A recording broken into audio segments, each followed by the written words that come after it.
Former Prime Minister Raila Odinga defended his consultative meetings in his home turf of Siaya County, where grassroots leaders gave him the green light to consult to other regions ahead of the much-anticipated big announcement next week. Odinga, who is expected to formalize his unity deal with President William Ruto, further hinted at ODM irreducible minimums on the anticipated deal, among them an end to abductions, respect for the rule of law, and an independent parliament, free from the grip of executive. Apollo Komao tells us more. On the second day of his consultative tour after Kisumu, former Prime Minister Raila Odinga pitched tent in Siaya County in another round of consultations, which he says are aimed at uniting the country ahead of his much-anticipated big announcement next week. Kenya is at a turning point.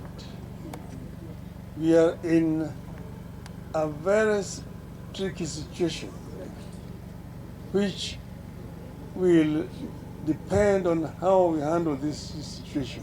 Flanked by Siaya Governor James Orengo and grassroots leaders, Odinga hinted at his expectations from the yet-to-be formalized deal with President William Ruto.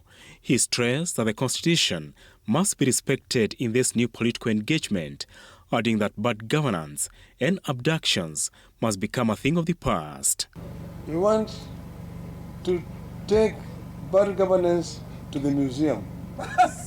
We don't want to see our youth being abducted and then taken to some unknown places, tortured and some of them killed. That must be something of the past.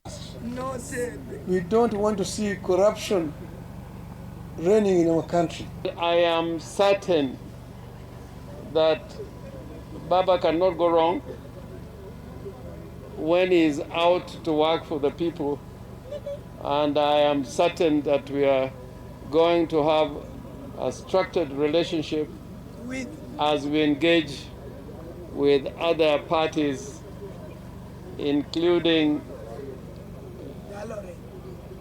people in government or outside government.